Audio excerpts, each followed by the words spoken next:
complace tener otra vez un diálogo, una entrevista con el buen amigo y conocidísimo hombre público, don Guillermo Carán, un hombre que no tiene un currículo tan largo como escuché en estos días a un abogado que postuló para la Suprema Corte de Justicia y dijo que llevó un currículum de más de 1000 páginas. Pero tiene un currículo bastante amplio en la vida pública desde los años 60, del ingeniero Guillermo Carán, más conocido en su condición de economista, consultor privado, ex gobernador del Banco Central de la República, ex ministro de Finanzas, ex secretario técnico de la Presidencia, fue también director de la Oficina Nacional de Planificación y, como siempre digo cuando lo presento, un conocedor excepcional de la vida económica y de la vida política dominicana post-Trujillo, porque a él le ha tocado, en razón de su profesión y de su trabajo, seguir el día a día en ambas esferas de la vida pública. Hoy vamos a conversar no con el economista, sino con el cuasi politólogo. Porque ocurre que don Guillermo tiene una, como dicen los españoles, una andadura muy larga en la política. Desde los años 60, inmediatamente después del ajusticiamiento de Trujillo, él se involucra en actividades políticas y estamos hablando de más de 60 años. De manera que quién como el ingeniero Guillermo Carán, el politólogo, para hablar de estas elecciones. Le invito a que nos acompañe.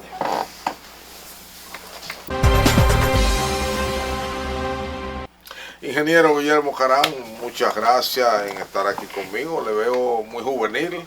Eso me recuerda a los años 70, ¿no? Cuando todos andábamos con nuestro chalequito. Interesante, y no nos daba calor. No. Hay que saberlo seleccionar. Ya. ¿Se siente bien? Sí, gracias a Dios. Qué bueno, es una gran cosa. Y a la disciplina de vida. Y a la disciplina de vida y abueleando, me imagino. También. Sí. Dicen que esa es la mejor terapia. Sí, es una terapia tremenda. Sí. Ya. Ingeniero, estamos en política y en campaña hace rato. Dicen que aquí, yo no sé si usted como político profesional avala ese dicho de que siempre estamos en política electoral, no en la otra política, no en la poli que ojalá y sea la otra. Sí, ojalá y sea la alta ya, política. Pero es la política que no es mala, de hacer proselitismo, ganar gente, comprar gente. Los partidos aquí no mueren, pero paren muchos partiditos que luego algunos se hacen grandes, otros pequeños. ¿Usted cree que siempre estamos en política electoral o es un yo creo que sí, más sí que no. Más sí que no. Sí, porque siempre se está pensando en hacer cosas inspiradas en el protocolo político, en el proceder político, en ganar votos. Bueno, yo creo que en una ocasión, tú mismo, cuando yo hice una observación hace muchos años, cuando el presidente Abinader comenzó, que yo hice una observación sobre el estilo de él de gobernar, tú mismo me dijiste, ¿no?, que él está afianzando su liderazgo. Sí. Y ha seguido afianzando. Sí, yo veía que estaba muy sobrecargándose mucho, sí. una presencia hiperbólica. Parece que es un estilo, ¿no? Sí, indudablemente. Porque no lo ha abandonado. No, y en cierta forma se puede decir que le ha dado resultados. Incluso en días pasados, en la rueda de prensa que él tiene los lunes, o en el espacio de promoción de su gobierno, un periodista le hizo esa observación. Y él dijo, bueno, yo sé que sí, que estoy fallando en el sentido de que no hago ejercicio, pero yo tengo unas buenas vitaminas, que recetó el médico, yo me siento fuerte, etcétera. Yo decía por dentro, pensando en mí, lo que siempre le respondo a mis amigos cuando me dicen, tú te ves bien, te ves fuerte, te ves igualito. Digo, yo quisiera que mi esposa dijera lo mismo. Bueno, lo que pasa es que él está descuidando un aspecto fundamental. Hablando de la disciplina, que te decía, gracias a Dios y a la disciplina, el ejercicio es una parte importante, y no es un ejercicio estresante, de alta intensidad, sino caminar y de vez en cuando hacer algunos ejercicios de pesas. Y creo que eso es importante, sobre todo porque no solamente ayuda al comportamiento corporal, sino también disipa la mente. Sí. Fíjate que... Dicen los médicos que es la mejor medicina. Oh, pero claro.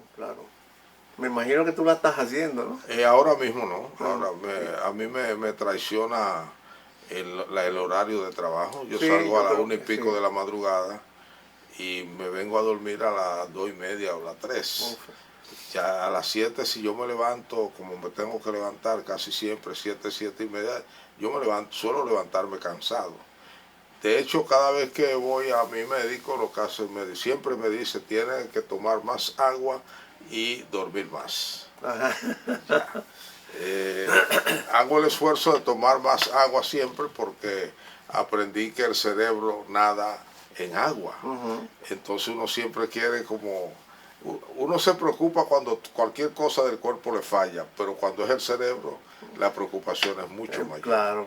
Sí. Sobre todo en el trabajo. Sí, pero hay que aprender eso, ¿no? Además, los médicos, algo muy interesante, para mí muy convincente de parte de los médicos, que dicen que el cuerpo es como un gozne completo, desde los tobillos, así, las rodillas, la cadera, los hombros, luego viene el antebrazo, esto aquí y aquí.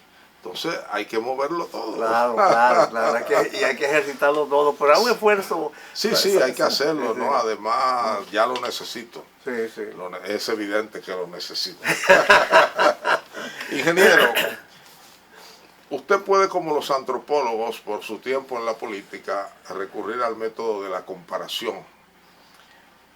¿Cuánto ha cambiado la política, digamos, de la muerte de Trujillo hasta el 70, 74, con la política como se practica hoy?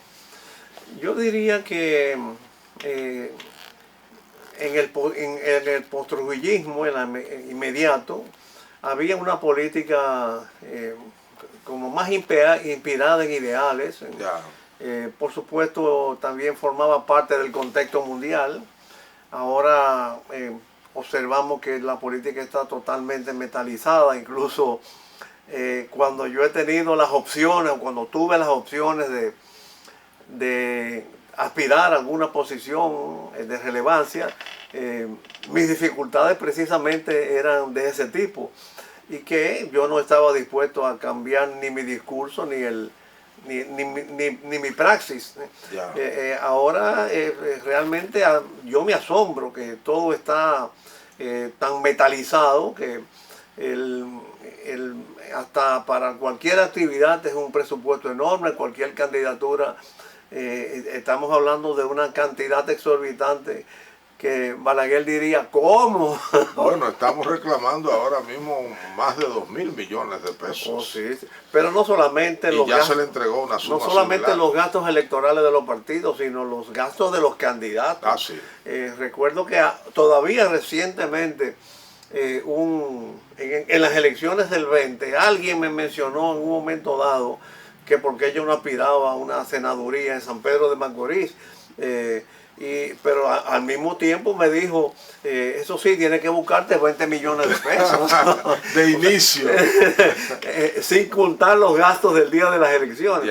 De manera que hay una diferencia abismal en cuanto a la política idealizada, que fue la que nos inspiró a muchos jóvenes de aquella época, con distintas orientaciones, desde el marxismo hasta el socialcristianismo, a participar en la vida pública. Yo, por ejemplo, nunca pensé en mi adolescencia y todavía en mis estudios universitarios o incluso graduado, cuando comenzó a gustarme la política o cuando comenzamos a desarrollar labores políticas o parapolíticas. Te digo porque cuando tú me presentaste, de una vez caímos en el postrujillismo. Ciertamente, correcto. Formalmente yo estoy en la política desde noviembre del 61, pero en los prolegómenos de esa fecha, con anterioridad a esa fecha, nosotros teníamos un grupo en la llamada Agrupación Católica Universitaria Javier, estaba ahí en la Avenida Independencia, que estudiábamos la doctrina social de la iglesia, hacíamos grupos de estudios en los barrios y comenzamos a tener correspondencia con lo que luego formaron el Partido Revolucionario Social Cristiano. Ya. Todo eso bajo la sombrilla de la iglesia. Eso fue una labor... Particularmente los jesuitas. Claro, de los jesuitas, sí.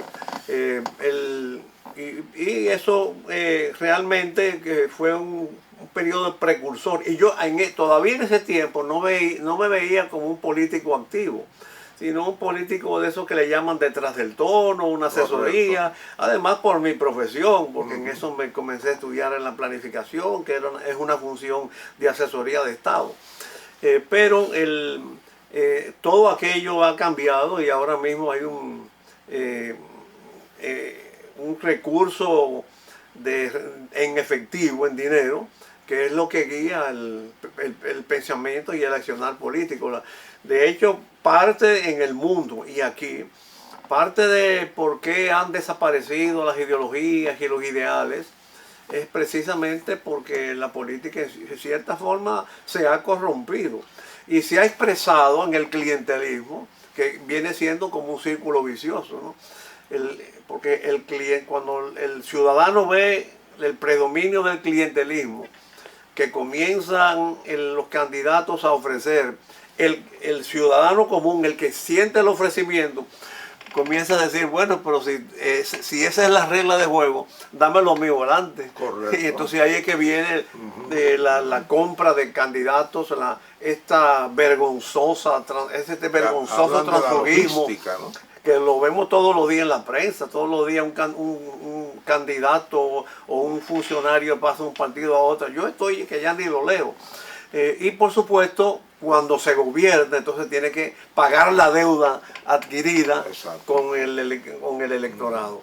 Que cuando se procuraba el financiamiento del Estado, ese era un objetivo. Ese se suponía. Evitar la hipoteca, se decía, al sector privado. Claro, lo cual no se logró, porque todavía sigue siendo el sector privado y la economía un foco de drenaje. En adición a, o sea, lo que ha servido... Ha ganado el partidismo en ese aspecto. Exactamente, sí. Pero la ley misma no prohibió nunca que se recibiera financiamiento del sector privado. No. Que debió de haberlo prohibido o limitarlo, estilo otros países. En eso hay que reconocer a Villo Castillo, que cuando se estaba discutiendo esa ley, hizo advertencia sobre el riesgo que eso podría traer, porque en cierta forma es la consagración del clientelismo. Incluso hoy las maquinarias de los partidos se mueven por la burocracia de los partidos que está sostenido con los fondos públicos. Siempre he creído que esa es la llamada fortaleza del partidismo dominicano. Exacto. Yo hablo de la industria política. Así mismo realmente es una industria política incluso los burócratas de los partidos son los que ocupan posiciones de definición de política. Así es. Lo cual no es lo aconsejable, porque una cosa es administrar el partido y otra cosa es definir las líneas políticas de los partidos. Y yo creo que en sentido general estamos en un momento muy delicado, sobre todo, mira, y hay temas como ese que te toqué de refilón del transfugismo, que antes no estaba regulado, pero ahora está regulado y sin embargo... Regulado o no regulado. Sin embargo, las propias autoridades pasan por alto las disposiciones legales que hay contra ese mal del partidismo y de la democracia. Porque hay muchos mecanismos, lamentablemente, para enmascarar el transfugismo. Así es. Y ahora mismo se han puesto de alguna manera en práctica, porque se habló de que había 31 alcaldes que no ganó el partido de gobierno, sin embargo, logró atraerlo para sí. Así es. A través de financiamiento estatal. Exactamente. Sea financiamiento estatal directo o indirecto. Sí, ahí hay un problema de integridad del político. Claro. Que no quiere no engañarse a sí mismo, porque él sabe lo que está haciendo, pero sí engañar a la sociedad. Sí. El otro ingrediente con relación a la diferencia de antes y ahora, y ahora que tú citas el engañarse a sí mismo, son las encuestas. Ya. Antes no teníamos esa... Siempre Bueno, hubo no teníamos muchas, pero siempre tuvimos a Morillo. Sí, sí, claro, claro. Que dicho sea de paso, era más comedido y acertado. Sí. Sí. Pero ahora resulta que hay tal libertad que cualquiera manda a hacer una encuesta. Por supuesto, el contratado, para halagar y servir al contratante, lo pone siempre en primer lugar. Y resulta que ese candidato se basa en que él quedó en primer lugar en esa encuesta, y ahí por eso viene este tipo de confusión. Sí. Pero también por eso vienen las frustraciones. Claro, ahora hay que registrar las encuestas en la Junta y solo a esas se les reconoce validez. Porque se supone, yo no sé si lo hacen, que la Junta hace una especie de investigación sobre la ficha técnica que una encuesta presenta, sí, para registrarse. Lo que pasa es que si lo comparamos con el transfugismo, que hay una disposición legal que la prohíbe y la sanciona, sí, y no se aplica, pues realmente la Junta está perdiendo mucha autoridad moral para cualquier otro juicio que se haga, sí, de esas disposiciones que fueron diseñadas para perfeccionar la democracia. Y por ejemplo, en estas elecciones municipales fue ostentoso la presencia de candidatos, de activistas de los partidos que te acosaban al tú entrar al recinto, hacían campañas, incluso regalaban cosas. Algunos tonterías, helados, chucherías, dulces, sí, sí, sí, sí. Pero eso parecía un mercado. Sí, sí. Y me parece que eso también... Y una gentileza desusada. Desde que usted llegaba, sí, sí, desde que usted llega al recinto, sí, había un ejército de muchos jóvenes, sí, pero sí, con mucha gentileza. Por lo menos hay una estética, ¿no? Por lo menos la forma se conservaba. Pero indudablemente yo creo que la democracia dominicana necesita mucho pulirse. Pero vamos a ser sinceros, ingeniero. Yo creo que hemos mejorado en relación a aquellos tiempos. Yo, por mi vejez, cubrí elecciones y campañas, sobre todo ya al final, elecciones más bien, perdón, desde que la Junta estaba en la feria. Desde cuando se votaba sin cédula, o cuando las mujeres no necesitaban cédula para votar, y cuando venían aquellas avenidas de haitianos no cedulados y podían votar. Y yo creo que en cada proceso electoral se añade un elemento cualitativo. La dificultad está en lo que en Higüey llamamos la mañosería de nosotros los humanos, ¿no? No, pero indudablemente hay avance, sí, hay avance en el proceso electoral. Todo el juicio que externé anteriormente estaba enfocado en los partidos y en el estilo de campaña. Y en los políticos. De los políticos. Pero definitivamente en el procedimiento democrático mismo, claro que ha habido muchos avances, incluso con todas las imperfecciones de este proceso electoral. Una de las cosas que más inspiró confianza fue que los resultados se tuvieron al día siguiente. Exactamente. Y eso hizo que la capacidad de regateo fuera disminuyendo. Fue tan apabullante que no había tampoco mucha posibilidad. Bueno, pero en algunos sitios fue muy cerrado. Fue cerrado. Por ejemplo, sitio emblemático como Dajabón. Así mismo. Pero eso, porque cuando tú alargabas el proceso de conteo y de cómputo, entonces ahí eso exacerbaba. Porque esta Junta ha querido mucha transparencia. Incluso permite que se tomen fotografías, que la gente esté presente en el conteo, de manera que vean, ¿no? Se vea, porque el secretismo se presta para muchas cosas, tanto de los que están participando en el secretismo como de los que están fuera, suponiendo cosas. Así es. Pero de todos modos, como siempre decía Tomás Moro, repetido por Bosch, La crítica es el preludio para mejorar. Así mismo. Y todas estas advertencias que mucha gente ha hecho, por ejemplo, con relación a la policía electoral, la compra de votos, me parece que la Junta debe ser más firme ahora en un proceso presidencial y congresional. Ya. Bueno, vamos a una pausa para venir a las elecciones de hoy.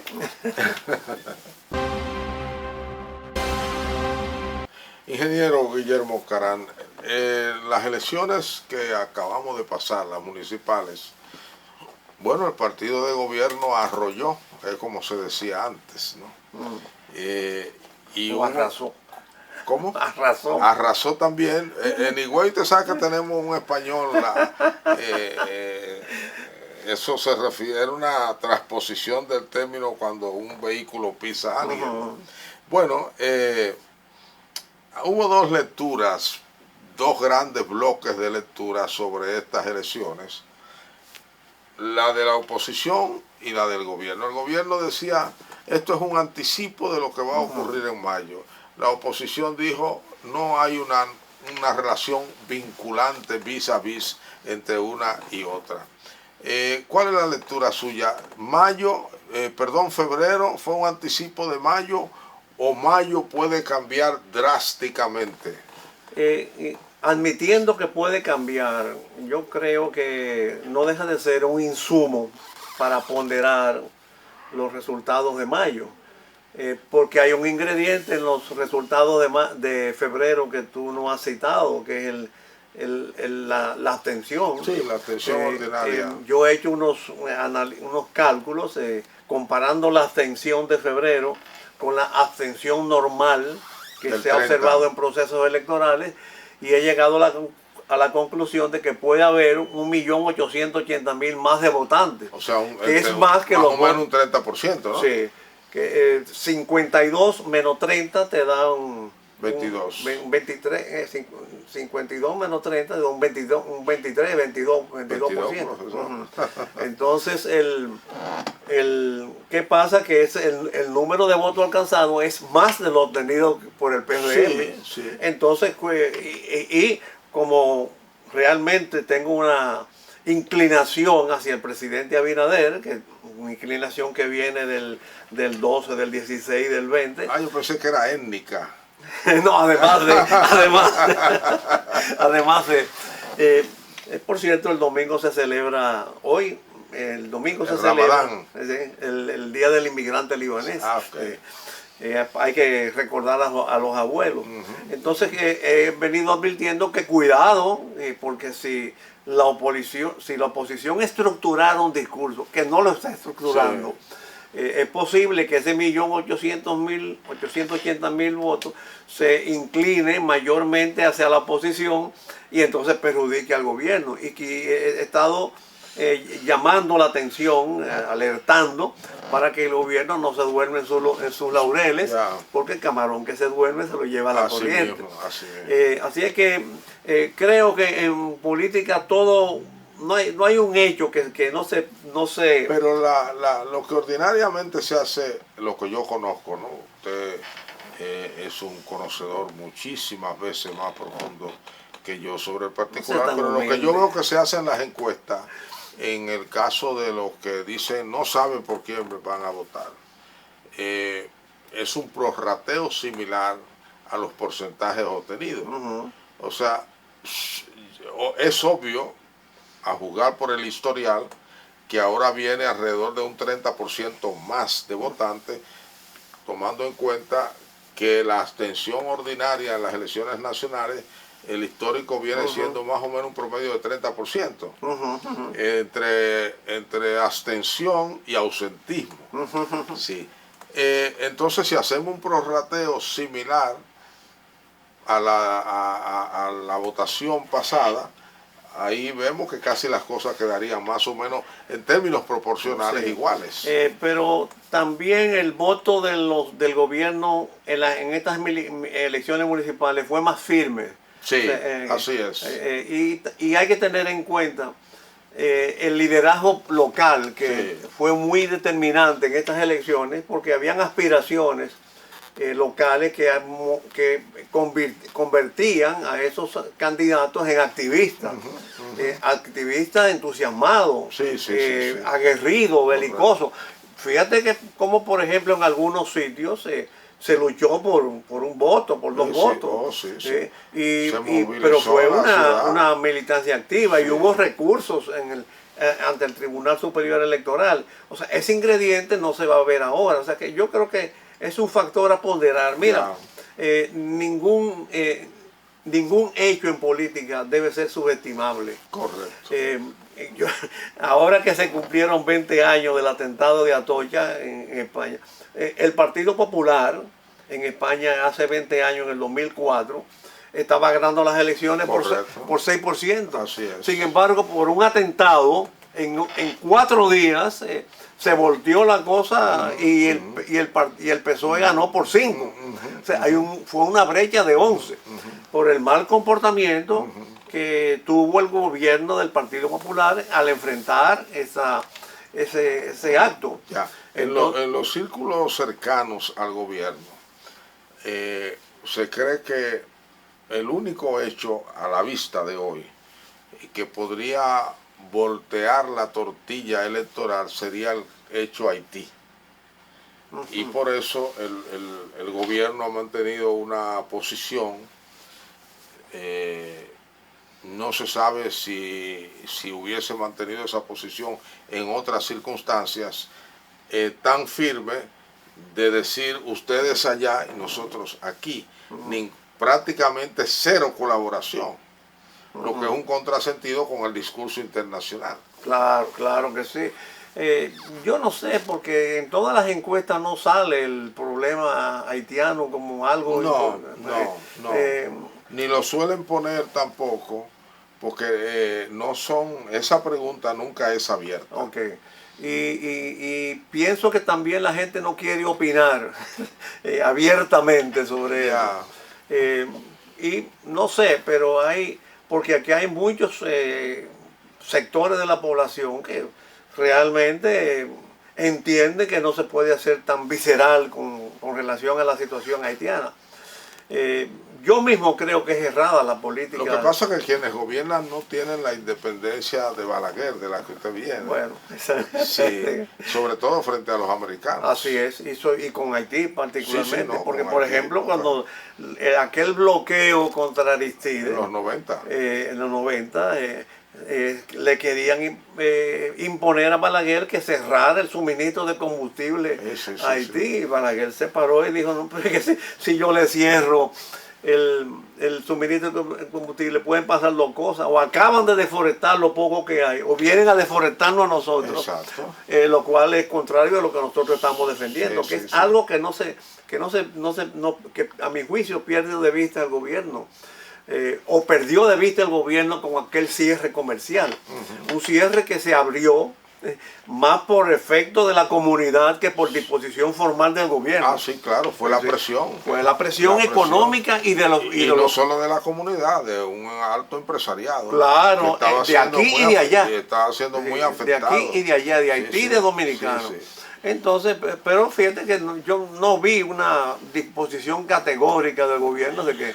Sí, hay posiciones que llaman mucho la atención. Esa llamó mucho la atención. Algunos diplomáticos decían en privado, lo que pasa es que el gobierno tomó en primera instancia la decisión que debió dejar para última instancia. Así es. Y también se dice ahora, por ejemplo, cayó muy mal cuando el presidente dijo que la presencia del primer ministro haitiano no era grata aquí. Eso no se dice nunca. Se envuelve en un análisis político y se dice que es inconveniente por esto, por aquello, que podría dar, pero decir que otro jefe de Estado de un país vecino reconocido por la comunidad internacional, exactamente, que a la que vivimos pidiendo que intervenga, y que acaba de venir de firmar el papel que había definitivo que firmar para poder venir la tropa keniana aquí. Así es. Eso chocaba y choca, pero vamos a decir, como decía Juan Calvino, vamos a atribuírselo a pecado de juventud. De juventud en este caso como estadista, ¿no? Pero yo creo que pueden haber causantes de deterioro de la posición gubernamental más preocupantes que la misma situación de Haití. Por supuesto, Haití es una bomba de tiempo. O sea que, bueno, ya explotó. Sí, si no la porque, por ejemplo, una crisis, un intento de migración y una represalia dominicana te puede provocar una situación calamitosa. Pero no deja de haber otros factores que preocupen. Vamos a ver esos factores en el próximo segmento, pero antes de eso, ¿piensa usted que va a ganar quién? Yo creo que no ganará, de los 9, ¿no? Bueno, porque de los 9 se sabe yo creo que ganará Abinader, y a mi juicio por dos razones. Ya. No le veo a Leonel Fernández, que a mi juicio es el que está en segundo lugar, como esas ganas y garras de gobernar que aludía el presidente Aznar, que cuando hizo crecer al Partido Popular Español, él dijo, lo que tenía que imponerse, tenía que tener ganas y garras de gobernar. Además de otros detalles de estructuración de un discurso, de equipos de campaña y cosas de esas. No veo que está haciendo lo necesario para ganar. Entusiasmo. Incluso pienso que si lo hiciera, la competencia sería más cerrada. Y por el lado del PLD, que es quien a mi juicio está en tercer lugar, percibo que la experiencia de fabricar presidentes en un clima con el PLD que está siendo cuestionado contra la espada y la pared en los tribunales. Sí, contra la espada y la pared. No era el momento para inventar después de haber fracasado tanto con el invento del 2020. Entonces me pareció que fue una idea torpe. Y hay otro ingrediente que no, ahí quisiera que me permitiera no entrar en detalle, pero la estructura misma de la Alianza Rescate, como que realmente, a mi juicio, no se pensó tanto en la presidencia, sino en las municipales. Por ejemplo, mira, mi partido, el Partido Reformista, quedó bien posicionado en términos de candidatos elegidos. Las habilidades del negociador, la veteranía. Sin embargo, no llegó a 100.000 votos. Sí, pero la veteranía. La veteranía. Eso pero eso no se aplica ahora, por lo menos en las presidenciales. Se puede aplicar en las congresionales. Entonces, yo no sé cómo van a salir bien parados las congresionales. Porque igual supieron de negociar. Claro, yo creo que sí, yo creo que sí. Pero ahí lo que se impone es la pura veteranía. Claro. Se vio la veteranía. Eso, el presidente del partido, reformista, tiene una habilidad y una sagacidad tremenda, que lamentablemente no acompaña otros ingredientes, como por ejemplo el discurso que debe tener el Partido Reformista. Bueno, vamos a una pausa comercial para venir al final, al segmento final con esta entrevista al ingeniero Guillermo Carán.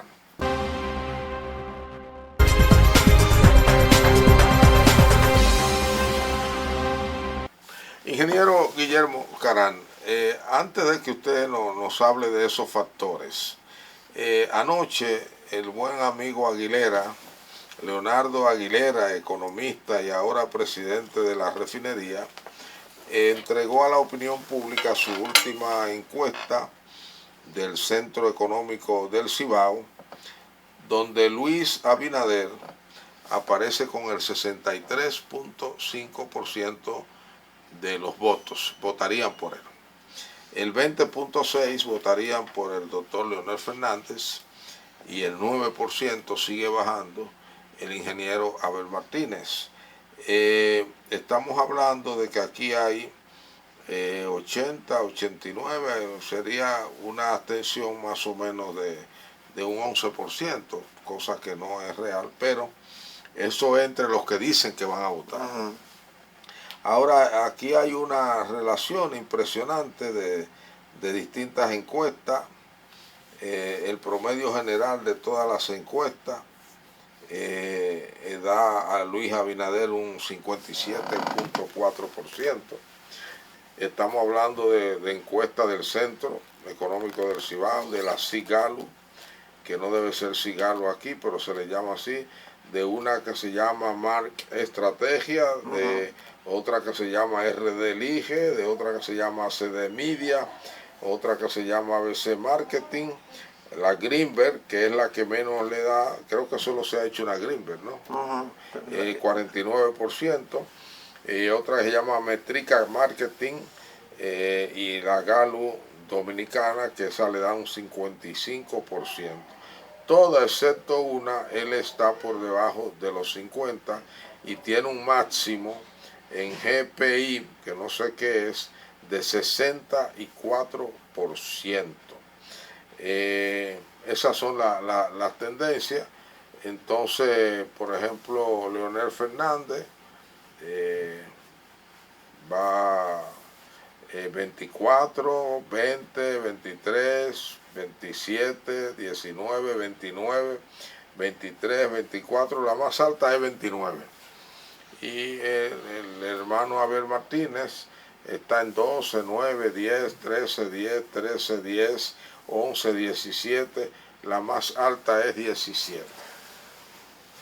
Esa es esa encuesta. Usted dice que no se puede descartar que haya factores que puedan cambiar esta realidad. ¿Cuáles son esos factores? Bueno, en primer lugar, el tema de los precios, el precio de la canasta alimenticia. Hay muchos acontecimientos internacionales que están como gravitando para impedir el flujo de alimentos. Pero el petróleo está bajo. Sí, pero la transportación, el canal de Panamá, sí, los conflictos en el canal de Suez, la logística de transportación. ¿Y usted prevé que podrían agravarse? ¿Una posibilidad? Claro, depende del destino de la guerra, ¿no? ¿O usted está creyendo mucho en la amenaza de bomba nuclear de Putin? No tanto, pero yo sí creo en los rebeldes yemenitas, que son los que están bombardeando. Usted viene de esa zona arisca. Y sobre todo que hemos tenido insistentemente o persistentemente un descuido agropecuario. O sea, estamos dependiendo para la alimentación dominicana de importaciones.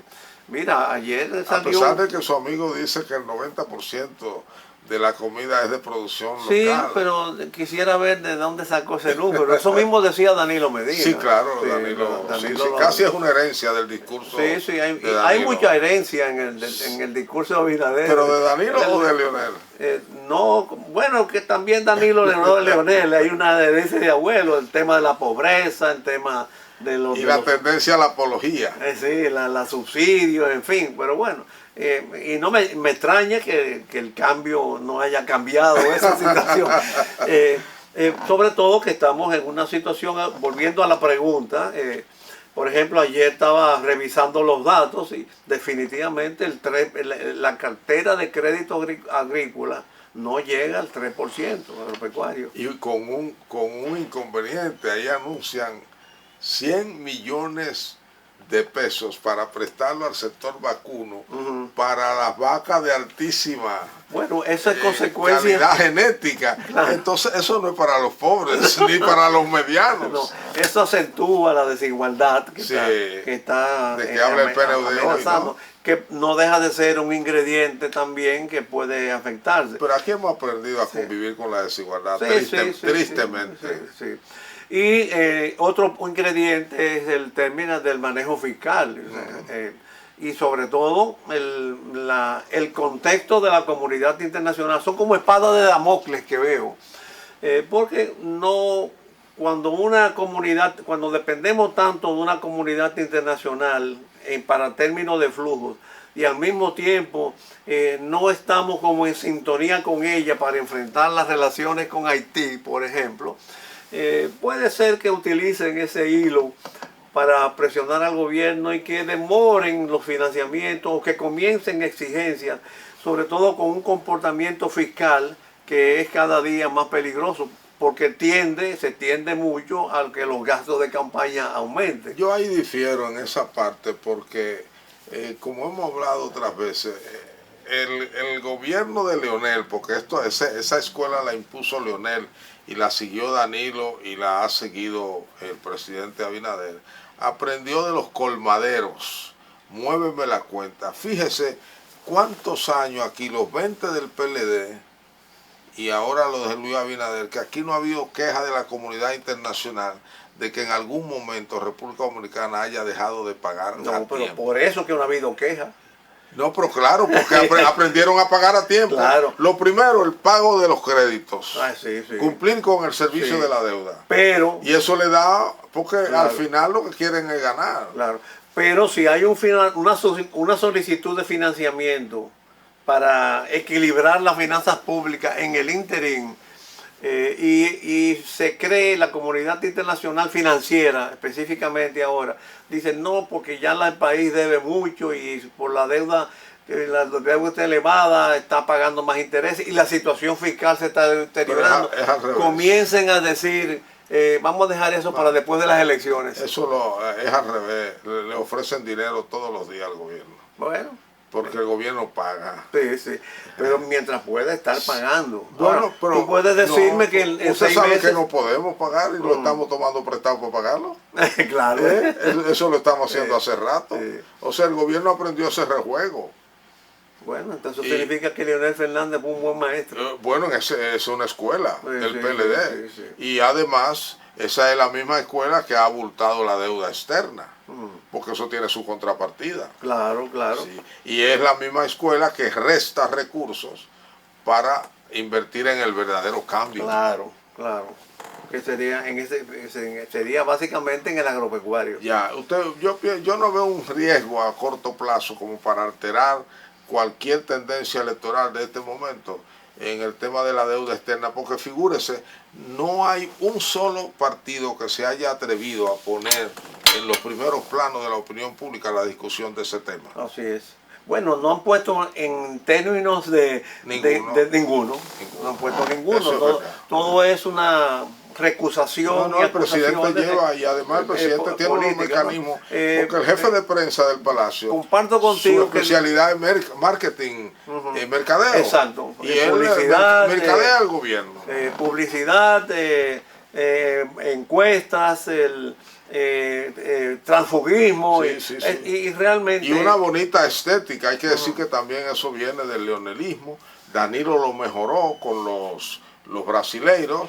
Y sin duda la publicidad del gobierno es hermosa, es agradable, bien hecha, y sus presentaciones con unos paneles que llaman la atención. Estoy de acuerdo contigo en que no hay un riesgo, que no se visualiza un riesgo inmediato, pero no lo descuidaría, sobre todo en el contexto de la situación haitiana. Eso es lo político. ¿Tú recuerdas que en el año...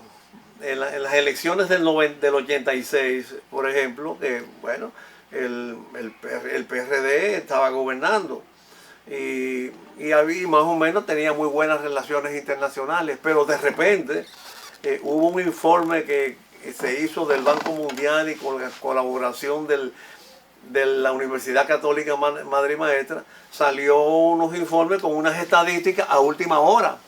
De las elecciones, y eso realmente a mi juicio condicionó mucho la decisión. O sea, la comunidad internacional puede cambiar su criterio en función de, sobre todo en apoyo o no al gobierno y al candidato, en función de la adecuación de sus realidades.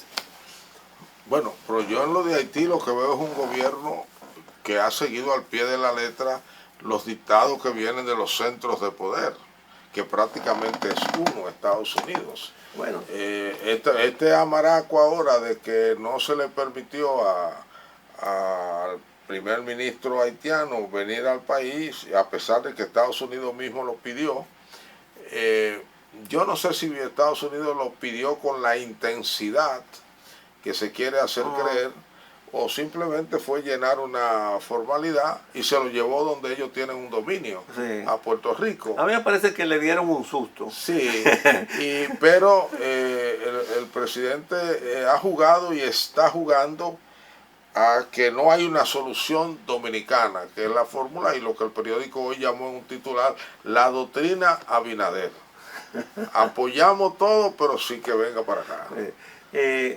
Tú dices que con razón que, bueno, tú dices que que se siguen los dictámenes de la comunidad internacional, pero hay temas que sobre no. todo de EU, en el caso de Estados Haití, Unidos. en el caso de Haití, Okay. me refiero a Haití. Pero hay temas que no, por ejemplo las deportaciones, que yo no entiendo por qué el gobierno enfatiza tanto cada vez que hay un número de deportaciones frágiles, porque al otro día vienen. Eso le iba a decir.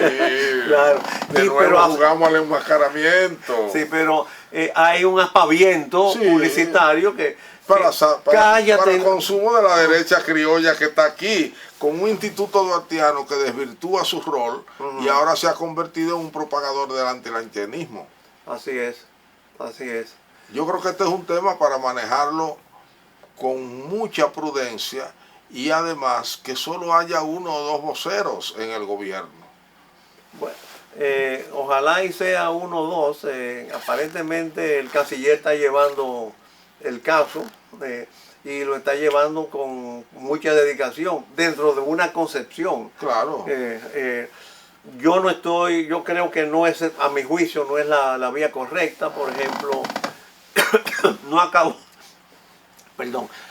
de entender la posición del gobierno con relación a la resolución de CARICOM, o el comportamiento del gobierno con relación a la resolución de CARICOM, que me parece excelente. Pero ¿cuál es la...? No sé si lo invitaron. Sí, dicen que lo invitaron. Dicen que lo invitaron, sí. pero ¿por qué no fueron? Sí, pero no, tú estabas al tanto, tenía una línea de comunicación. Sí, pero no entiendo bien la justificación de por qué no fueron. Bueno, porque lo que ha dicho el gobierno no quiere que se le vea de ningún lado.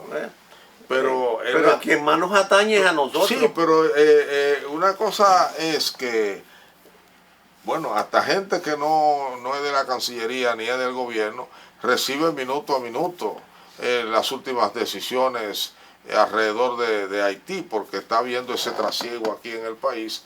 El gobierno tiene su hilo de comunicación y siempre está siendo consultado como factor número uno República Dominicana. Es que tiene que ser así, no hay de otra. Ahora hay una línea diplomática underground. Bueno. En la diplomacia donde más oscuridades hay, y no lo digo en el sentido negativo, sino en el sentido de que hay unas negociaciones tan cambiantes que tú no puedes estar todos los días diciéndole a la opinión pública esto, aquello, esto. Por ejemplo, anoche este señor dice, no, yo soy quien tengo que firmar. Ajá. No, yo voy para Haití. Entonces, como decía Peña Gómez, allá en Estados Unidos, una cosa está diciendo el Pentágono y otra el Departamento de Estado. Así es, que podría ser. Claro. Sí, porque al final, de todos los que están en Haití ahora en el poder, el más fiel seguidor de la línea de Washington es ese médico, conocido. Claro.